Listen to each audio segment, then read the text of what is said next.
sua glória. E nós temos,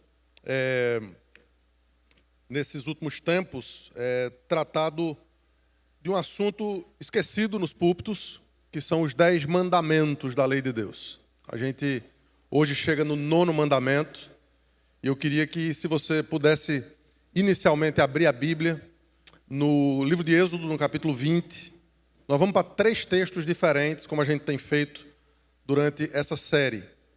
Primeiro, Êxodo capítulo 20 é o mandamento em si, versículo 16. Êxodo capítulo 20, versículo 16, diz assim a palavra do Senhor: não dirás falso testemunho contra o teu próximo. Esse é o mandamento. Agora a gente vai para o Novo Testamento e a gente vai perceber uma aplicação que o Novo Testamento faz desse mandamento. Se você abrir em Efésios capítulo 4, Efésios capítulo 4, nós vamos ler 2 versículos, o versículo 25 e o versículo 29. Diz assim a palavra do Senhor: por isso, deixando a mentira, fale cada um a verdade com o seu próximo, porque somos membros uns dos outros.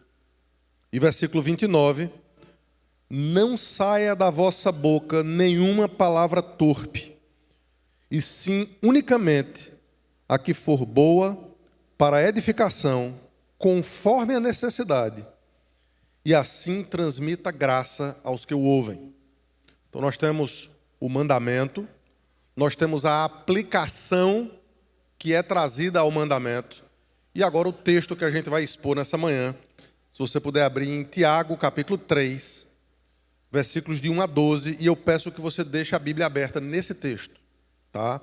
Tiago capítulo 3, versículos de 1 a 12.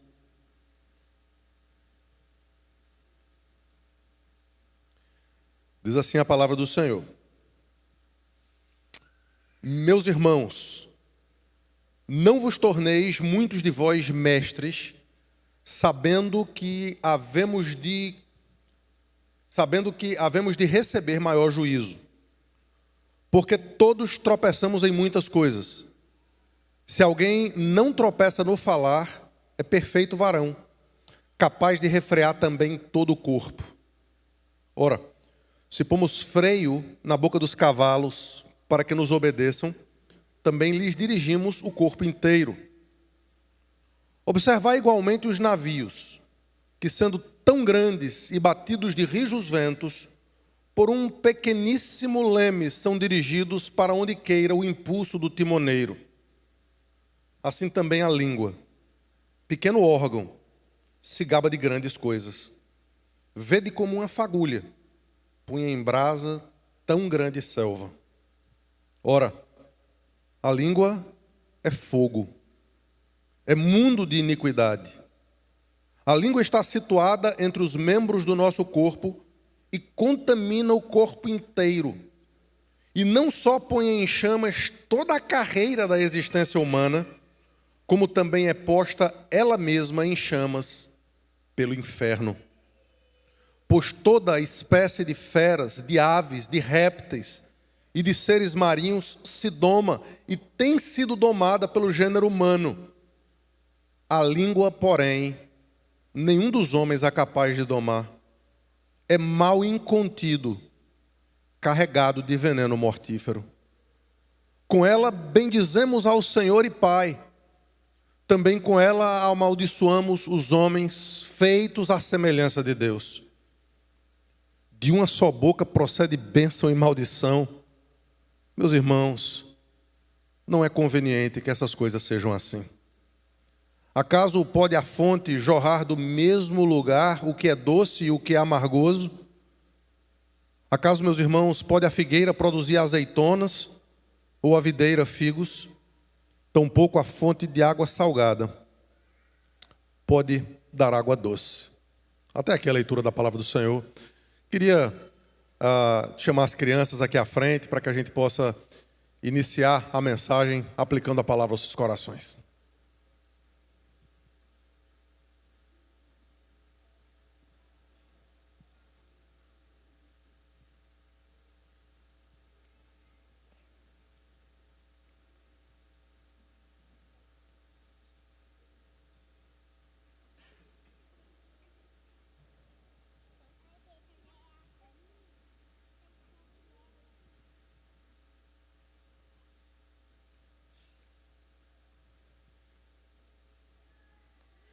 Bom dia, gente.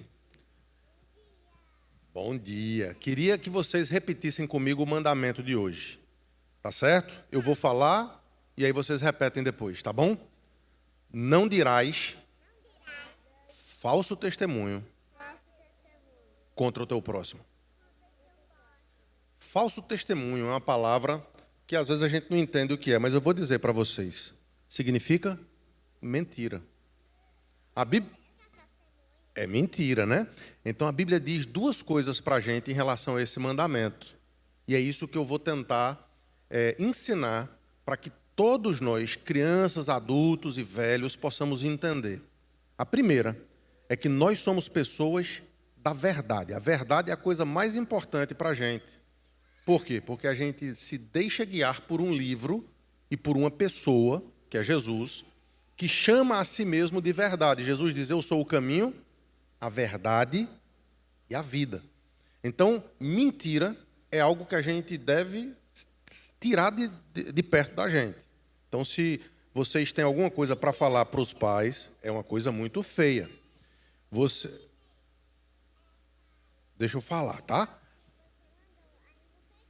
Não, exatamente. Você diz que vai fazer uma coisa e você não faz. Isso é mentira. Você não pode fazer isso. Vocês têm que evitar fazer isso. Mas quando fizer, de vez em quando vai acontecer.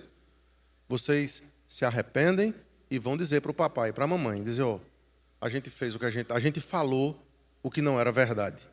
E a segunda coisa, além de preservar a verdade, dizer sempre a verdade, é também a gente sempre falar bem das outras pessoas. A Bíblia diz que a gente não deve falar mal das pessoas, mas sempre bem dizer, até aquelas pessoas que falam mal da gente. Tá certo? Não apenas isso. Tá bom? Agora a gente vai orar juntos, tá certo? Vamos orar? Senhor Deus, muito obrigado por mais um mandamento. Ajuda a gente a dizer sempre a verdade. E perdoa quando a gente mente. Nós te amamos e queremos ser pessoas da verdade. Em nome de Jesus. Amém. Sentem lá junto dos pais.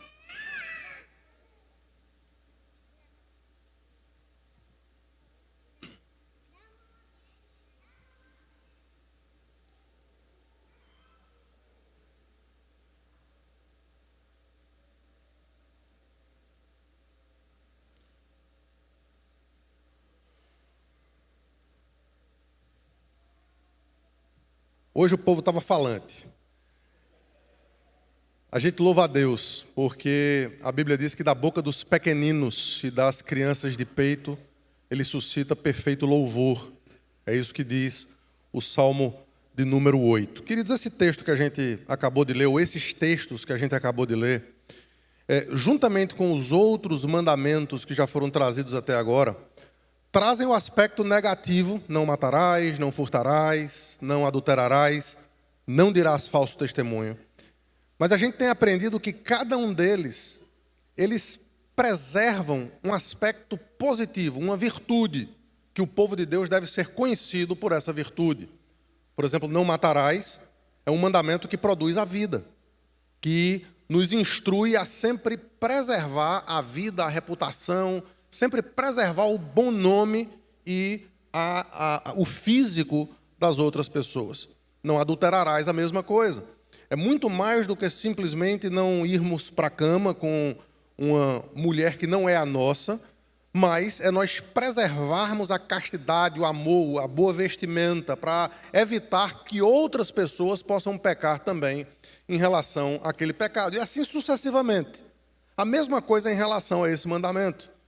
Muito embora o texto seja negativo, dizendo não mintais ou não dirás falso testemunho, o que está por trás, o que o povo de Deus precisa aprender, é que nós precisamos ser conhecidos como gente da verdade. Jesus diz assim, que o nosso sim seja sim, e que o nosso não seja não. Por quê? Ele começa a afunilar um pouco o significado disso, porque o que passar disso é de procedência maligna. Mentira é algo que é próprio de Satanás, é o que diz as Escrituras. Mentira é algo que é próprio do inimigo das nossas almas. E a gente vai perceber que na exposição desse mandamento, tanto Paulo quanto Tiago vão bater muito pesado exatamente nessa figura. É exatamente assim que Paulo, por exemplo, aplica esse mandamento em Efésios capítulo 4. Veja que eu li dois textos diferentes. O primeiro, versículo 25, diz assim: deixando cada um a mentira, fale a verdade com o seu próximo. Ou seja, muito mais do que simplesmente não mentir, é a promoção da verdade. E aí ele traz uma razão, porque somos membros uns dos outros. É impressionante como os mandamentos, principalmente dessa segunda tábua, nos unem, nos atam. Por isso que Jesus resume esse mandamento dizendo: amarás ao teu próximo como a ti mesmo. É por isso que nós obedecemos aos nossos pais e às nossas autoridades. É por isso que nós preservamos a vida das outras pessoas. É por isso que nós lutamos pela verdade. Porque nós fazemos parte de um só corpo, de uma só família. Nós somos feitos à imagem de Deus. E aí, precisamente nesse sentido, é o que o Tiago vai utilizar. Olha, vocês falam mal, vocês bendizem a Deus com um lado do seu cérebro, da sua boca, mas com aquela mesma língua, vocês maldizem aos homens feitos à imagem de Deus. Aí Paulo volta no versículo 29 para dizer assim, ainda de Efésios capítulo 4. Não saia da vossa boca nenhuma palavra torpe, e sim unicamente a que for boa para edificação. E preste atenção, queridos, falar somente a verdade, mas nem sempre toda a verdade precisa ser falada. A gente precisa entender isso também. Os nossos símbolos de fé dizem que há verdades que precisam ser preservadas. Nós precisamos preservar uns aos outros. O amor encobre multidão de pecados. É impressionante como esse texto nos instrui a isso. Primeiro, que seja para edificação. Segundo, conforme a necessidade. Tem muita gente que fala aquilo que não tem necessidade. Fala mal simplesmente por falar mal. Não está buscando ajudar, não está buscando alguém que possa fazer alguma coisa por aquela pessoa. Está simplesmente querendo utilizar-se da sua língua para denigrir a imagem de alguém. E assim, diz o texto, transmita graça aos que o ouvem. Então, os órgãos do corpo humano que estão sendo preservados aqui são muito interessantes. Né? Nas aplicações dos mandamentos a gente viu isso. Não matarás, a gente guarda os pés de derramar sangue inocente. Não adulterarás, a gente guarda os olhos para que não vejamos aquilo que não nos pertence. Não furtarás, a gente guarda as mãos. E agora não dirás falso testemunho. A gente precisa guardar a língua. E é exatamente por isso que a gente vai para o texto de Tiago, capítulo 3, que começa dizendo ou instruindo que, ao invés de muitos de nós sermos mestres, e por que ele começa dizendo isso? Não é porque Deus não queira pessoas na liderança da igreja. É porque ele sabe que, à medida em que nós nos colocamos numa posição de liderança na igreja, nós precisamos falar. Nós precisamos abrir a nossa boca para transmitir graça. Nós precisamos compreender o fato de sermos modelo dos fiéis. Modelo dos fiéis. E é por isso que a gente tem falado para os homens. Para que os homens busquem ocupar essas posições, mas com os brios de quem ama ao Senhor. Com os brios de quem entende que estão fazendo aquilo para modelar como o rebanho deve caminhar. Como o rebanho deve caminhar. Mas a gente vai dividir esse texto aqui em 3 momentos distintos. O primeiro é essa informação de que se nós controlarmos a língua, o texto diz que nós controlamos o corpo inteiro. É uma informação extremamente forte. Mas parte do princípio e parte do pressuposto que nós temos uma natureza. E a nossa natureza, queridos, é sempre contrária à obediência aos mandamentos do Senhor. É por isso que Jesus tantas vezes precisa explicar, desenhar, que nós somos quebradores. A nossa essência é a essência de quebradores dos mandamentos. Não é incomum, eu vou repetir isso do que disse lá no início dessa série, não é incomum a gente evangelizar alguém, a gente chegar para alguém e dizer, olha, vamos lá para a igreja, vamos conhecer a Cristo. Pregar o evangelho e as pessoas responderem mais ou menos assim, dizendo, pastor, veja, amigo, eu não preciso disso. Eu nunca roubei, eu nunca matei, eu nunca traí minha esposa. Eu sou uma pessoa boa. Via de regra, as pessoas pensam que a humanidade é intrinsecamente boa. Por quê? Porque elas estão acostumadas com o mundo da super nani, em que o grande desafio é nos tornarmos obedientes, em que o grande desafio é não mostrarmos aos outros as nossas mazelas, não mostrarmos aos outros aquilo que está apodrecido no nosso coração.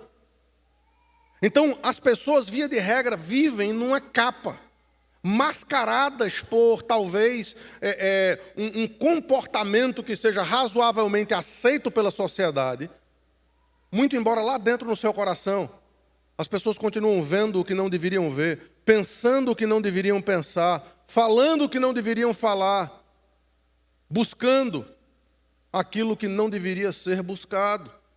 E Jesus, então, ele vai explicar em Mateus capítulo 5 e capítulos subsequentes, que Deus não está necessariamente preocupado com o seu comportamento. Ele quer que você tenha um bom comportamento, mas isso não é o fim de todas as coisas. Ele está preocupado com o seu coração, com os seus desejos, com os seus sentimentos. O que Deus deseja, queridos, e Ele fez isso na pessoa de Cristo, é que você completamente compreenda a necessidade que você tem de Cristo. Por quê? Porque se você conseguisse se controlar, você seria perfeito.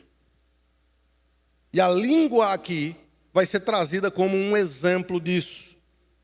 Versículo 2 de Tiago capítulo 3 diz, porque todos tropeçamos em muitas coisas. Ele não deixa ninguém de fora aqui, está incluindo a mim, está incluindo a você. Então, se você chegou até aqui nessa manhã pensando que você é bom, a palavra de Deus diz que você ainda não pensou como convém pensar. Nós somos pecadores, incapazes. A Bíblia diz que nós somos incapazes de dar um passo sequer na direção correta. Jesus diz, sem mim nada podeis fazer.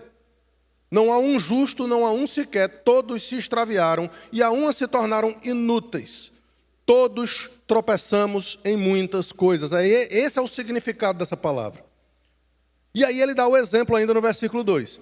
Se alguém não tropeça no falar, no uso da língua, é perfeito varão, capaz de refrear também o corpo todo. O contrário disso também é verdadeiro. Se você não consegue controlar a sua língua, logo todo o seu corpo será afetado pelas suas palavras. Portanto, a gente está aqui diante de algo que precisa ser ajustado na nossa vida. De um lado, a gente não consegue. De um lado, todos tropeçamos. Mas de outro, se tropeçamos, nós estamos numa situação esquisita, difícil. Por quê? Estamos numa situação difícil porque, se nós tropeçarmos, o nosso corpo todo vai ser, daqui a pouco o texto vai dizer, lançado até no inferno. Que situação difícil a nossa. Entretanto, queridos, é importante nós lembrarmos aqui que a palavra de Deus vai trazer para nós uma saída. Não há tentação que não seja humana, mas junto com a tentação vem também o escape. Então precisamos de alguma forma controlar esse órgão. Veja o que o versículo 5 diz acerca da língua. Assim também a língua, pequeno órgão, se gaba de tão grandes coisas. Perceba que há aqui uma expressão no meio desse texto que diz assim, olha, é algo pequenininho, imperceptível. Mas que coisas grandiosas a língua pode fazer. Queridos, é através da língua, é através da palavra que Jesus pregou o Sermão do Monte. que os gregos fizeram os discursos mais extraordinários, que os evangelistas e mestres e apóstolos propagaram as belezas e as glórias do Evangelho. É através da palavra que o mundo foi criado, porque do nada disse Deus: haja luz, e houve luz, e todas as coisas vieram à existência. É através da língua e da palavra que nós podemos transmitir graça, amor, compaixão. É através da palavra que nós podemos usar a nossa língua para o bem daquelas pessoas ao nosso redor. Pequeno órgão, mas que pode fazer grandes coisas, que pode trazer pessoas para cima, que pode elevar as pessoas.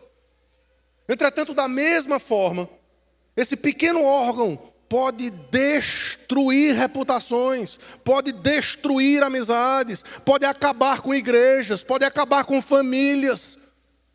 Esse pequeno órgão, ele pode ser usado tanto para o bem como para o mal. Esse conceito, queridos, é trazido aqui em 3 exemplos. O apóstolo traz 3 exemplos dizendo: veja como algo pequeno pode ser tão grandioso, ou pode ter um efeito tão extraordinário. O primeiro é o exemplo do cavalo, está aí no versículo 3. Ora, se pomos freio na boca dos cavalos para nos obedecerem, também lhes dirigimos o corpo inteiro. Se você já andou a cavalo, se você já cavalgou, você percebe que se coloca ali algo pequeno na boca do cavalo, e aquela coisa pequena, quando é trazida para a direita, o cavalo vai para a direita. O corpo todo do cavalo, ele obedece. Por quê? Porque tem algo pequeno na sua boca que o faz obedecer.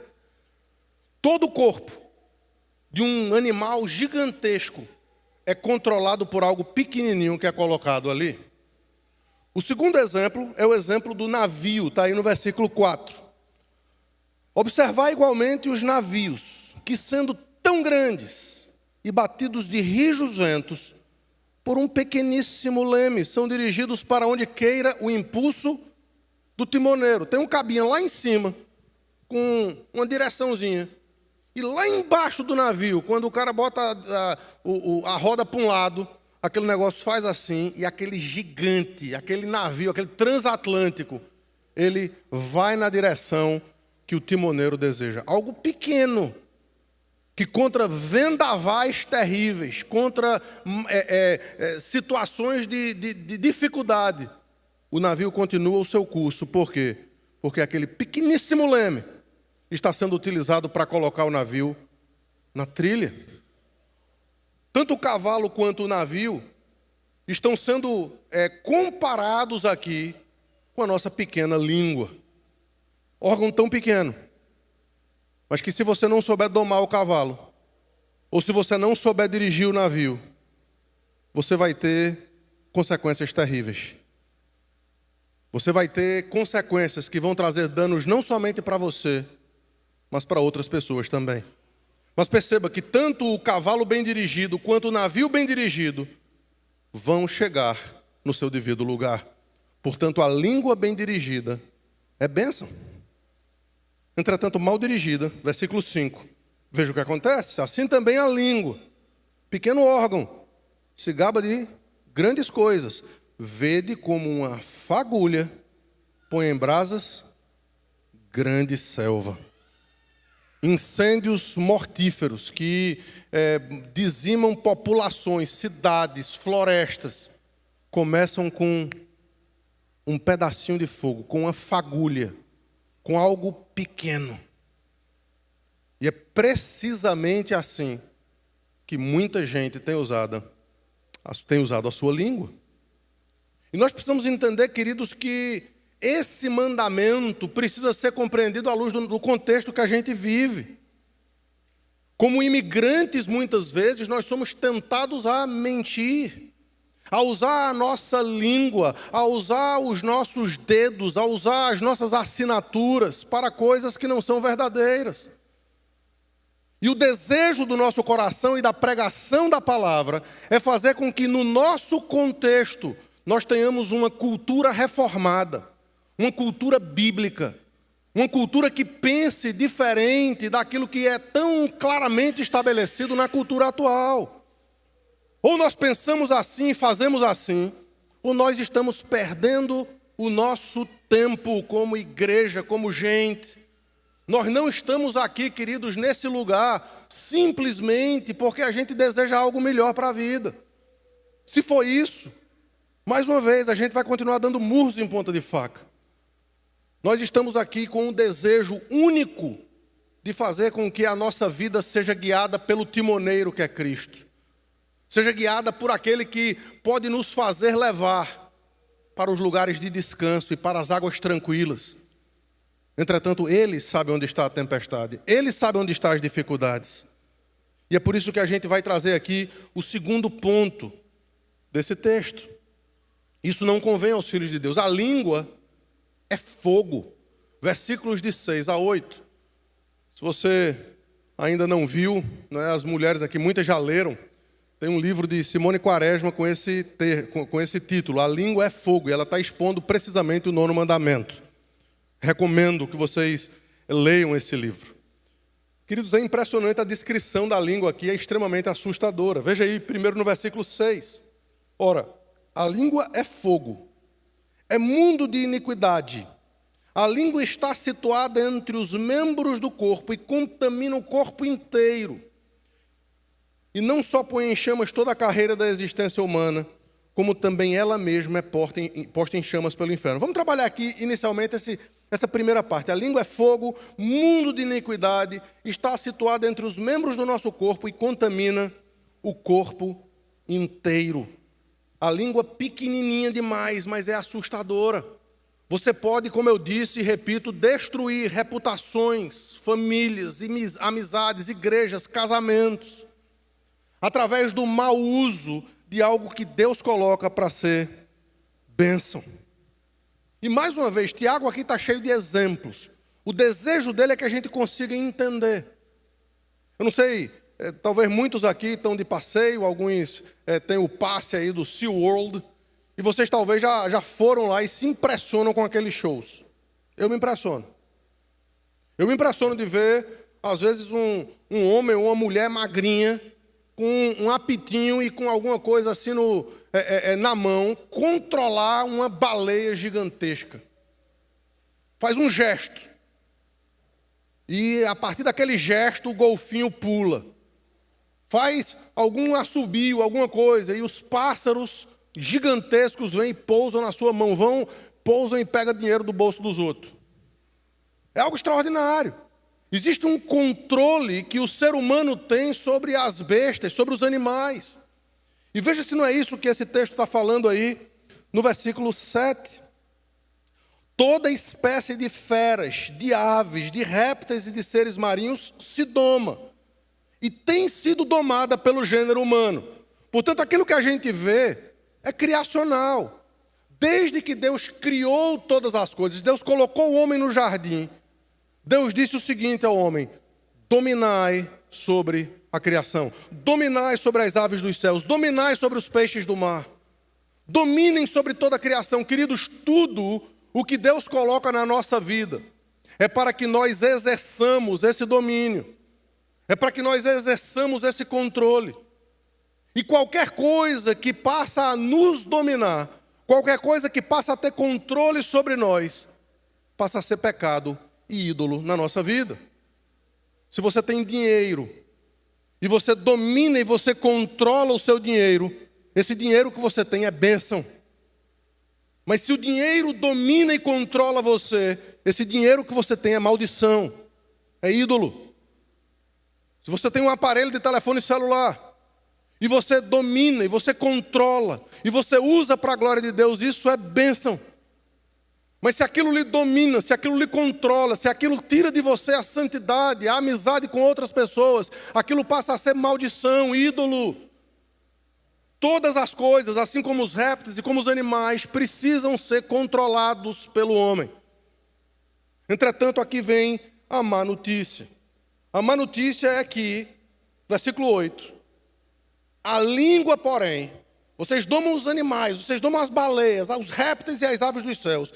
A língua, porém, nenhum dos homens é capaz de domar. É mal incontido, carregado de veneno mortífero.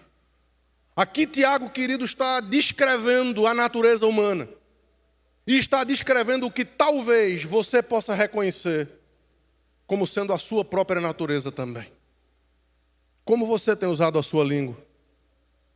Como você tem usado as suas palavras? Pode ser que você ache que é possível que haja aí um contrabalanceamento. É possível que você diga assim, não, pastor, veja, eu falo muitas coisas boas. Eu prego o evangelho. Eu canto no louvor. Eu amo, eu coloco até no meu Instagram versículos bíblicos. Eu faço muitas coisas boas e legais com a minha língua. Eu falo bem de ti, falo bem da igreja. Mas de vez em quando, pastor, falar mal de alguém faz parte da vida, né? É bom demais. E quando eu digo é bom demais, eu já falei isso aqui antes na escola dominical. Meu amigo, se você quer a atenção das pessoas, no meio de um barulho, no meio de tá todo mundo conversando, você baixa o tom de voz para a pessoa do lado e diz, olha, deixa eu te falar o que fulano está fazendo. Meu amigo, parece que é um imã. Todo mundo vai parar o que está conversando e vai começar a prestar atenção na sua conversa. Por quê? Porque existe um desejo no coração humano.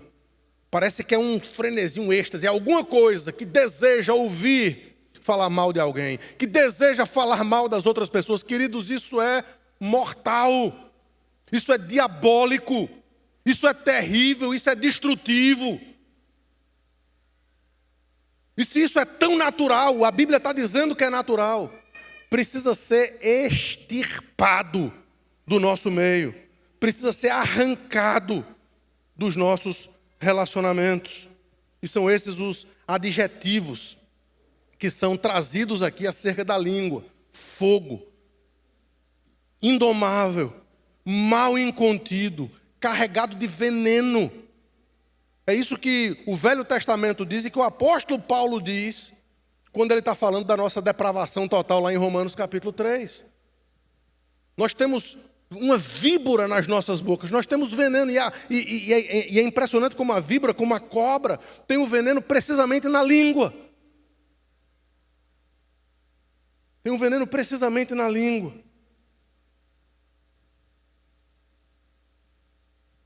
Mas no meio desse texto, queridos, a gente tem isso que está aí no final do versículo 6. Ela mesma é posta em chamas pelo inferno. Se Satanás é o pai da mentira, é para o inferno que vão os mentirosos. E eu não quero dizer isso aqui, queridos, de uma forma light. Eu não quero dizer isso aqui de uma forma a você pensar que vai conseguir continuar uma vida de mentira, uma vida de inverdades, e estar bem com Deus. Não pode, Deus odeia a mentira. E em todas as listas que o apóstolo Paulo traz, de não herdarão o reino de Deus os que tais coisas praticam, está ali naquelas listas. O adultério, o assassinato. Aí você diz, não, tudo bem. Mas está ali também naquelas listas a mentira, a maledicência.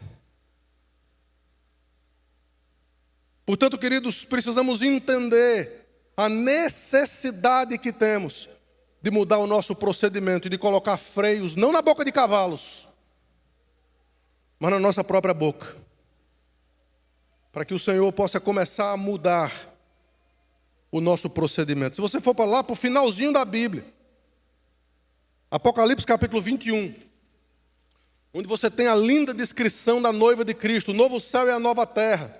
Entre os versículos 1 a 7, vi novo céu e nova terra. E aí tem uma descrição linda da santa cidade que desce do céu ataviada como noiva. E aquele que está sentado no trono, e aquela coisa linda, maravilhosa. Ele diz, eu sou o alfa e o ômega. Mas veja o versículo 8. O versículo 8, queridos, para fechar a Bíblia, diz assim: quanto, porém, aos covardes, aos incrédulos, aos abomináveis, aos assassinos, aos impuros, aos feiticeiros, aos idólatras e a todos os mentirosos, a parte que lhes cabe será no lago que arde com fogo e enxofre, a saber, a segunda morte. Nós não estamos lidando com coisa de só menos importância. Nós não estamos lidando com algo que vai simplesmente trazer para você uma estadia tranquila nesse país.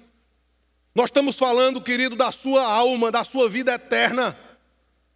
Nós estamos falando que muito mais vale a pena dizer a verdade e sofrer as consequências da verdade do que manter uma vida de mentiras, do que manter uma vida de quem simplesmente vai continuar andando e capengando na sua vida cristã, porque está buscando em primeiro lugar outras coisas e deixando o reino de Deus como sendo o acréscimo.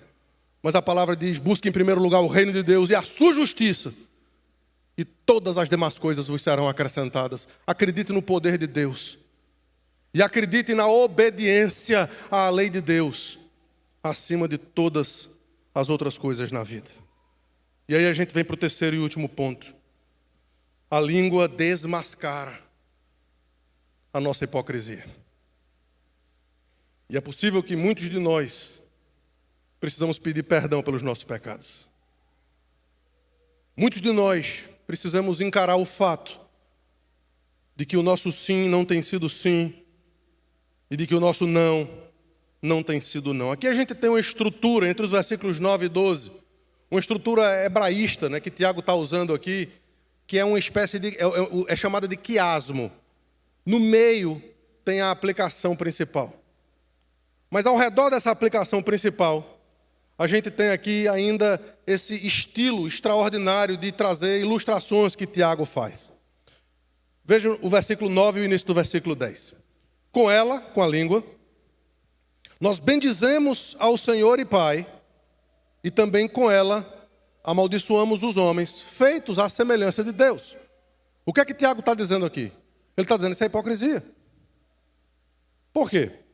João já explicou para a gente, primeiro é João. Ele diz: olha, se você diz que ama a Deus, a quem você não vê, mas você não ama a seu próximo, a quem você vê, você não apenas é mentiroso, mas você está dizendo que Deus é mentiroso. Porque Deus diz que isso é impossível. Como é que você prova que você ama a Deus? O texto diz: amando ao próximo. Amando ao próximo.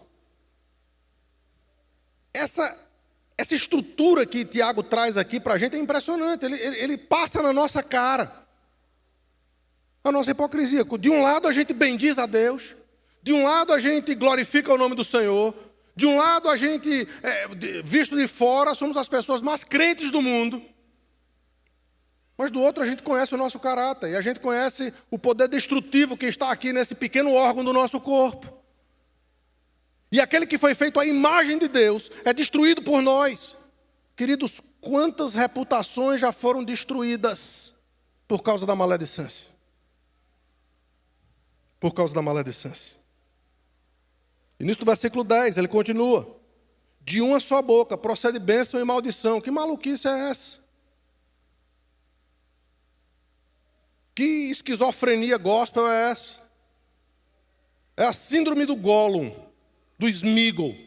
Ora está ali amando as coisas desse mundo e o anel, e ora se arrepende e diz coisas bonitas e age de uma forma extraordinária. Queridos, isso não é o que deve descrever o crente. Sim, sim e não, não. Por quê? Porque o que passa disso é do maligno.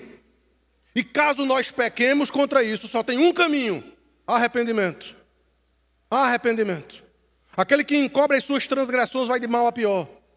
Mas o que confessa e deixa, alcança a misericórdia. Se você quiser a misericórdia do Senhor, deixe cada um a mentira e fale a verdade com o seu próximo, porque somos servos uns dos outros. E aí vem as ilustrações dos versículos 11 e 12. Versículo 11 diz assim: acaso, veja as perguntas retóricas aqui. Acaso pode a fonte jorrar do mesmo lugar o que é doce e o que é amargoso? Acaso, meus irmãos, pode produzir azeitonas, a figueira pode produzir azeitonas ou a videira figos? Tampouco pode a água salgada, a fonte de água salgada produzir água doce. Ou você é uma coisa ou é outra. Semana passada, eu acho que se eu já dei essa ilustração a alguém, me perdoem aqui, mas semana passada eu estava fazendo os ovos do café da manhã aqui da igreja, e inadvertidamente, o último ovo que eu quebrei estava podre. Estava podre. Ainda bem que Patrícia estava perto. Não é porque eu me desesperei. Eu disse, rapaz, perdi tudo aqui. Não é? Tinha outra bandeja lá para a gente poder trazer. Mas estragou tudo. 30 e tantos ovos ali que foram estragados por quê? Porque um ovo, um somente, havia apodrecido. Aquela fonte pode dar muita água boa. Mas se dá uma água ruim, se dá algo que não é bom, aquilo vai contaminar todo o poço. Todo o poço. Assim deve ser a nossa língua, assim deve ser o nosso caráter. Precisa ser tratado de acordo com a verdade do Evangelho. Por quê? Porque aquele que nós dizemos seguir, ele chama a si mesmo de verdade. Eu sou o caminho, a verdade e a vida. E se nós buscarmos esse caminho, nós precisamos buscá-lo de acordo com a verdade das nossas ações. Eu disse que isso era um quiasmo, que no centro tinha a aplicação. Então, a gente lê os versículos 9, o início do versículo 10, 11 e 12. Veja o final do versículo 10, ele é tão claro. Uma aplicação tão direta. Ele diz assim, meus irmãos, não é conveniente que essas coisas sejam assim. Não dá. Jesus diz, ou você é por mim, ou você é contra mim. Quem comigo não ajunta, espalha. E tem muita gente que talvez esteja ouvindo essa mensagem, tremendo nas bases, dizendo, não tenho como ficar aqui nesse lugar. E sabe por que você está pensando isso? Você está pensando isso por uma razão. Você ainda está muito mais preocupado com as coisas desse mundo e com que os seus planos deem certo aqui, e não com a verdade absoluta de um Deus que não muda, que é perfeito, que é verdadeiro, que é bom, e que traz, por graça, a mensagem do Evangelho para você nessa manhã, dizendo, confie em mim. Confie em mim somente, e eu vou cuidar de vocês. Enquanto cada um aqui está ainda tentando cuidar de si mesmo, vai continuar capengando, vai continuar tendo incertezas na vida, vai continuar sem saber ou sem compreender o porquê as coisas estão dando tão errado na sua vida. Mas a partir do momento que você entender que a verdade de Deus está acima das circunstâncias, a partir do momento que você entender que essa cultura, queridos, nós como brasileiros, me perdoem a verdade, mas nós somos conhecidos pela trambicagem, somos conhecidos pela safadeza, pelas falcatruas, pela inverdade. E a partir de uma igreja que prega a palavra de Deus, nós precisamos mudar essa cultura. Nós precisamos mudar essa cultura. Que o nosso sim seja sim, que o nosso não seja não. E que se nós não temos vivido isso até aqui, que isso mude hoje. Que hoje nós entendamos que a verdade de Deus está acima das circunstâncias. Que hoje nós entendamos que fazer a vontade de Deus está acima de qualquer outra coisa na nossa vida. Ninguém, queridos, como Jesus, soube usar a sua língua com graça e com verdade. Mas também ninguém como Ele soube não abrir a sua boca quando o que estava em jogo era a salvação de pessoas como eu e como vocês. Se Cristo abrisse a sua boca para dizer a verdade, Ele teria dito ao Pai, eu conheço esse Samuel aí. Eu conheço. E dizendo o nome de cada um aqui nessa manhã, eu sei o que ele faz, eu sei o que ele pensa. Eu sei o que ela vive. Deus, eles é que precisam vir para essa cruz. Eles é que precisam pagar o preço pelos seus pecados. Mas o texto diz que ele não abriu a sua boca. O texto diz que ele ficou mudo. E assim mudo como uma ovelha perante os seus tosquiadores. Ele sofreu as consequências dos outros. E quando abria a sua boca, era para demonstrar graça, gratidão e perdão. Que eu e vocês aprendamos com o nosso mestre e tenhamos o mesmo sentimento que houve também em Cristo Jesus. Que, como Tiago diz, nós estejamos sempre prontos para ouvir.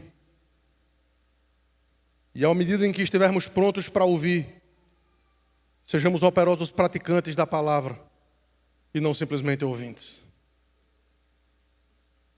E que estejamos também tardios para falar e tardio para nos irar.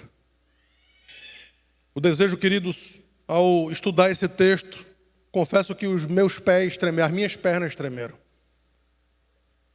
Porque nós estamos diante de uma realidade tão comum que precisa ser quebrada pelo bom nome do Evangelho. Que precisa ser transformada. Porque dele, por meio dele e para ele são todas as coisas. Que a nossa vida seja para a glória dele. Não porque a gente quer um lugar legal para viver, mas porque a gente quer viver para a honra e para a glória dele, esperando aquele dia que ele vai voltar para nos levar para casa e vivermos com a fonte da verdade por toda